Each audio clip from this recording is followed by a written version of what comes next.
Kia ora and welcome to Oho Ake Books. My name is Whareus Lysander. I'm on the Makara coast near Wellington, and I'm taking the afternoon to sit here and watch the sun go down over the South Island, Te Waipounamu.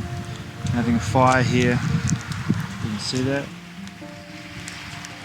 Having a fire, the sunset, and just dropping in with a little bit of plant medicine as well to recalibrate and to realign myself with my energy and to realign with my connection to nature and to heal deeply. I feel the need to heal right now. In this video I want to talk about blog posts being chapters for novels and for short stories, and my idea around that, because I read yesterday an interesting blog post about as a writer, your chapters being blog posts, and I didn't really agree with that concept. To me it doesn't seem like it fits.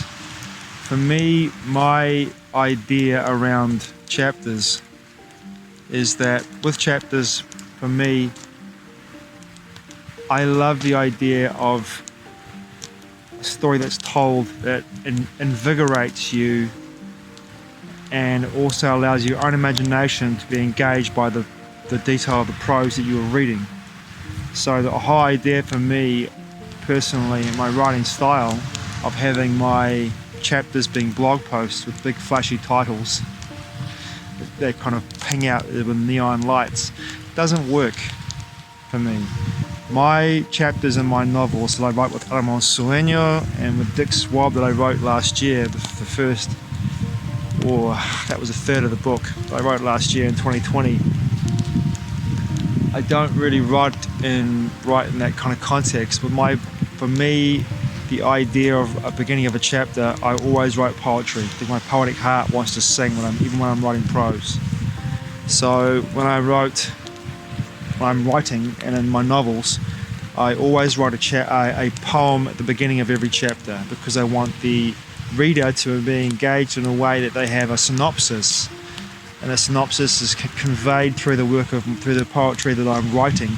And it gives you the mystique, the mystery, but also alludes to what's in the chapter when you're about to read it. So the poems are quite cryptic sometimes, depending on what book you're reading. They're quite cryptic, but they will give the reader an idea to formulate in their mind, plant a seed that will germinate through the chapter for them when they read the book to understand what I'm saying in that poem that you read at the beginning of the chapter is a synopsis that follows on and that creates for the reader, like I've said before, the opportunity to look at the poem and go, I can see there's going to be this and this and that in this chapter. Or they'll read it and go, what's he on about?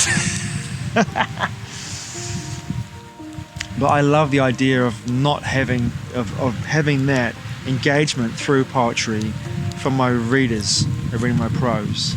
That there is that balance between the two, because for me, in my heart, I am a poet before a writer, but I'm both. I'm an author as well of short stories, novels, and poetry. So this is what I do. This is what I've done for the last 13 years. When my day hustle hasn't been fulfilling my life, if I'm inspired, I will take a break and I feel truly inspired and go ahead and write a book. And sometimes that was also a balance between writing books and also keeping my day hustle going. So I'd work for 8 hours a day and I'd come home at night, have dinner, and then work another 5 hours writing. And this is what I did with Sanctum. I revised Sanctum back in 2014 and 2016, and again in 2019 and 2020. I was working full-time and I was also coming home and tweaking, revising Sanctum. And in that tweaking and revising, of course, my poetry, which is the beginning of every chapter of the book, got tweaked as well in order to facilitate the changes that took place in my revised text.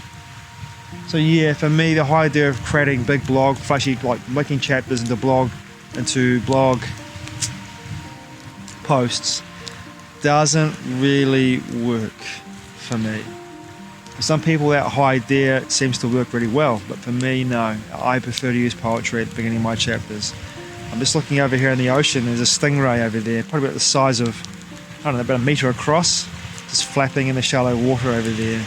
This is truly a remarkable spot where I am. I'm not sure if this camera is going to do much, and give you much of a perspective of what it's like here. But I'm looking out towards the Tasman Sea, and in front of me is just ocean all the way across to Africa, which is hundreds of nautical miles away. And to my southwest is the Tiwai Pounamu, and of course the Mulgus Sounds, top of the South Island of New Zealand. Thanks for watching, I truly appreciate it. Mā te wā. I'll see you again soon.